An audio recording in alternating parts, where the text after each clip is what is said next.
Furniture വിപണന രംഗത്ത് 13 വർഷത്തിലധികം നിലമ്പൂരിൽ പുതുമയുടെ പ്രൗഢ വിസ്മയം ഒരുക്കിക്കൊണ്ട് വിശ്വസ്തയോടെ പ്രവർത്തിച്ചു വരുന്ന ന്യൂ രാജധാനി ഫർണിച്ചർ കീർത്തിപ്പടി നിലമ്പൂർ. നിങ്ങളുടെ ആരോഗ്യം സംരക്ഷിക്കാൻ ലോകോത്തര ബ്രാൻഡായ ഹെർക്കുലീസ് ഫിറ്റ്നസ് എക്യുപ്മെന്റ്സുകൾ നിങ്ങൾക്കും സ്വന്തമാക്കാം. Wellnex fitness equipment sales and service near Seethi Haji stadium, Edavanna.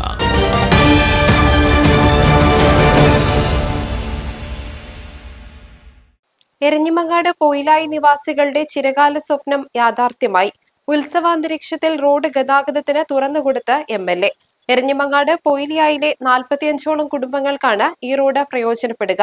PK Basheer MLAയുടെ ആസ്തി വികസന ഫണ്ടിൽ നിന്ന് നൽകിയ 27 ലക്ഷം രൂപ ചിലവഴിച്ചാണ് വനംവകുപ്പ് ഈ കോൺക്രീറ്റ് റോഡ് യാഥാർത്ഥ്യമാക്കിയത്.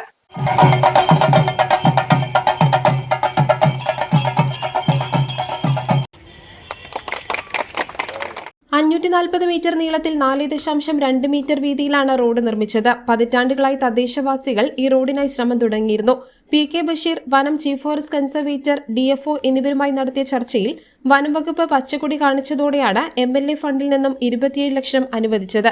വനംവകുപ്പ് എരഞ്ഞിമങ്ങാട് പോയിൽ റോഡ് വിഷയത്തിലെടുത്ത പോസിറ്റീവ് നിലപാടാണ് റോഡ് യാഥാർത്ഥ്യമാക്കാൻ സഹായിച്ചതെന്ന് MLA പറഞ്ഞു.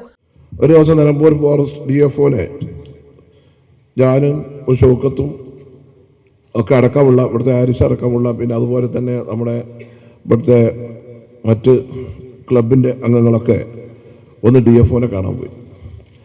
അവിടെ അന്ന് CCF ഉണ്ടായിരുന്നു, പാലക്കാട് CCF വിജയാനന്ദ്. സംസാര മധ്യേ നമ്മളെ പോയത് എന്തിനാ വെച്ചാൽ ഈ സ്ഥലം നാട്ടെ നമുക്ക് വിട്ടു തരണം, അത് ഒരു കളിക്കാൻ വേണ്ടിയിട്ടുള്ള സൗകര്യത്തിന് ഒന്നെങ്കിലും പഞ്ചായത്തിന് തരണം.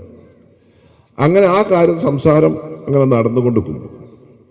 അദ്ദേഹം ഇതിന് ഒരു പരിഹാരം കാണുന്നപ്പം എത്ര സ്ഥലമാണോ ഇവിടെ ഫോറസ്റ്റ് വിട്ടു തരുന്നത് അത്ര സ്ഥലം നമ്മൾ ഫോറസ്റ്റ് ഡിപ്പാർട്ട്മെൻറ്റ് സ്ഥലം കൊടുക്കണമെന്നാണ്. അപ്പോൾ നാട്ടുകാരും ക്ലബിൻ്റെ അംഗങ്ങളൊക്കെ പറഞ്ഞ് ഞങ്ങളതിന് റെഡിയാണെന്ന് പറഞ്ഞു. അതിൻ്റെ കൂട്ടത്തിൽ സംസാര മധ്യേ ഈ റോഡിൻ്റെ ഈ പോയിന്റ് റോഡിൻ്റെ കാര്യം പറഞ്ഞു. അപ്പോൾ CCF അതൊരു പോസിറ്റീവായിട്ട് എടുത്തു, നമുക്കതിനൊരു പരിഹാരം ഉണ്ടാക്കാം എന്ന് പറഞ്ഞു. അങ്ങനെയാണെന്ന് ഇതിനൊരു തുടക്കം 2023-24 തുടക്കം കുറിക്കുന്നത്. പലരും ഇതിപ്പോൾ വാപ്പാരുണ്ടാവും, അതങ്ങനെയാണ്. പക്ഷെ ഇതിൻ്റെ ഒരു വാപ്പ ഞാൻ തന്നെയാണ്, അതാണ് എനിക്ക് ഇങ്ങോട്ട് പറയാനുള്ളത്. ഇല്ല തന്നെ അംഗീകരിക്കണം, അല്ലാതെ വെറുതെ അറിയാൻ പറ്റൂല. അങ്ങനെയാണെങ്കിൽ ഇത്രയും കാലം നടക്കണ്ടേ. അങ്ങനെ ഈ സ്ഥലത്തിൻ്റെ കാര്യങ്ങളൊക്കെ പറഞ്ഞപ്പം അവസാനം DFOന് തരാറിഞ്ഞു. നമ്മുടെ ഇവിടുത്തെ ഫോറസ്റ്റ് സ്റ്റേഷനിലെ ഇവിടുത്തെ ഉദ്യോഗസ്ഥന്മാർ, എടവണ്ണ റേഞ്ച് ഓഫീസർ, ബന്ധപ്പെട്ട ഫോറസ്റ്റ് ഉദ്യോഗസ്ഥന്മാർ, അന്നത്തെ DFO അശ്വിൻ കുമാറിൻ്റെ, അവരൊക്കെ വളരെ പോസിറ്റീവായിട്ട് ഒരു നിലപാടെടുത്തു. അങ്ങനെയാണ് MLAയുടെ ആസ്തി ഫണ്ടിൽ നിന്നും 27 ലക്ഷം രൂപ ഫണ്ട് കൊടുത്ത് അത് ഫോറസ്റ്റ് ഡിപ്പാർട്ട്മെൻറ്റിന് ഡെപ്പോസിറ്റ് ചെയ്ത് ഫോറസ്റ്റ് ഡിപ്പാർട്ട്മെൻറ്റ് പിന്നെ അതിൻ്റെ ടെൻഡർ നടപടികളും അതിൻ്റെ എഞ്ചിനീയറിംഗ് വിഭാഗമൊക്കെ ഫോറസ്റ്റ് ഡിപ്പാർട്ട്മെൻറ്റാണ് ഈ വർക്കിൻ്റെ മേൽനോട്ടം വഹിക്കുന്നത്. വനംവകുപ്പ് നൽകിയ സഹകരണത്തിന് വന്യമൃഗശല്യത്തിനെ നേരിടാൻ വനംവകുപ്പിന് വാഹനം വാങ്ങാൻ 25 ലക്ഷം നൽകിയെന്നും MLA പറഞ്ഞു.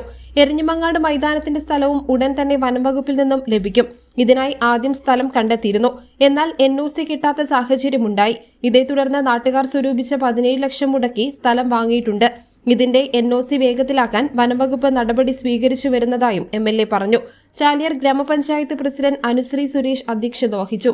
വനംവകുപ്പിനെ പ്രതിനിധീകരിച്ച് Shivani IFS, Edavanna range officer Shahanas, deputy range officer VK Muhasin, ഗ്രാമപഞ്ചായത്ത് vice president Shoukath Thonikkadavan, standing committee chairman Aneesha Augustine, block panchayat അംഗം VT ബീന, ഗ്രാമപഞ്ചായത്ത് അംഗങ്ങളായ ബഷീർ കാട്ടുപുണ്ട, സഹിൽ അകമ്പാടം, ബിജി സുരേഷ്, തോമസ് കുരുവിള, നസീമ കളക്കുന്ന്, മുൻ അംഗം സുമയ്യ പൊന്നാങ്കടവൻ, രാഷ്ട്രീയ പാർട്ടി പ്രതിനിധികളായ തോണിയിൽ സുരേഷ്, M വിശ്വനാഥൻ, ഹാരിസാട്ടീരി തുടങ്ങിയവർ സംസാരിച്ചു.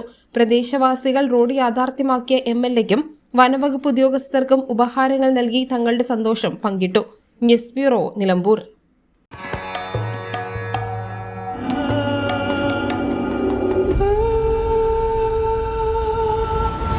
ചരിത്ര Vivah bridal collections by Shobhika Weddings.